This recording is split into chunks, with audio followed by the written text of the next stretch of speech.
Greetings from Washington, D.C. My name is Kenan Fikri, and I am the Research Director at the Economic Innovation Group. I'm here today to talk to you about geographic inequality. Now, we know that income inequality in the United States is the greatest in the developed world, but we have less of an understanding of the state and geography of wealth inequality.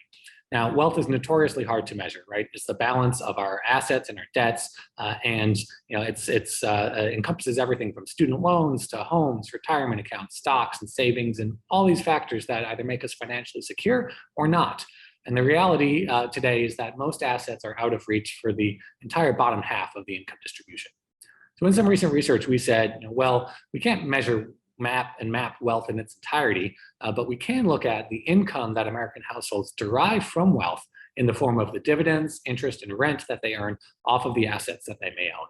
So a unique data set from the Bureau of Economic Analysis tabulates this data at the county level, and the result is a really refined and unprecedented new look at the map of wealth inequality in the country. So asset income now constitutes 1/5 of all personal income in the United States. But widening national inequality means that this source of income is becoming relatively more concentrated in fewer hands and by extension in fewer places, such that we see that adjusted for inflation, asset income per capita on average has been entirely stagnant for the bottom 90% of counties, even as it's doubled for the top 10%. To really appreciate how much larger the equity gap looks when you start to dig into wealth, consider this. The highest earning county in the country enjoys 12 times the total personal income per person as the lowest earning county. However, if you just zoom in on asset income, the highest earning county in the country enjoys 67 times such earnings as the lowest earning one. So we see that income from wealth magnifies and deepens inequality from earned income. Let's take a look at some geographies of inequality to start to bring this to ground. They say everything is bigger in the West, and geographic inequality is no exception. The landscape here is dominated by the super wealthy enclaves of Teton County, Wyoming, Aspen, Colorado, Park City, Utah, and Sun Valley, Idaho. These are the new preferred recreation destinations of the country's super rich, and their story is really one of rising national income inequality. They stand in extremely stark contrast to other more persistently poor corners of the region that are often tribal, such as Bighorn County, Montana, or Oglala Lakota County, South Dakota. Now, moving farther west, the canyon of income of inequality that separates coastal California from central California is one of the steepest in the nation. The story of the Bay Area is, of course, one of minting profits on a truly global scale, but it's also home to a workforce that's relatively well compensated with stock options and other forms of equity that supplement traditional salary income.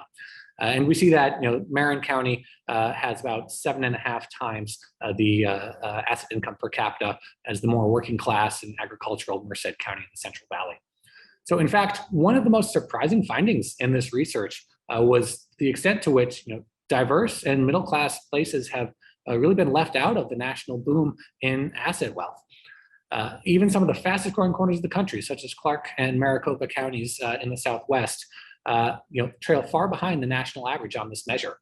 These relatively affordable middle-class migration destinations offer plentiful job opportunities, but their economies are less oriented towards tech and finance, and their populations are demographically tend to be majority minority, such that these local economies are really on the wrong side of some of the inequality that we're looking at here today. Now, the natural resources extraction has helped put many corners of the central part of the country on the map, but there's been no such luck in Appalachia, which remains one of the asset poorest parts of the United States, even as it is energy rich. And similarly, we haven't seen any kind of commensurate grassroots wealth increase in northern Pennsylvania or southern New York that other fracking regions have enjoyed. Now, it's only natural to end any story of geographic inequality in New York City, where a glimpse at Manhattan and the Bronx should prompt us all to ask really big questions about how such inequality can persist in such close proximity for so long.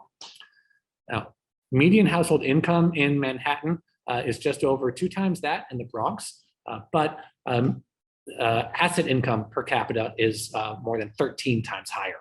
So Manhattanites have ridden the multi-decade global boom in asset prices and wealth creation that's been led by Wall Street.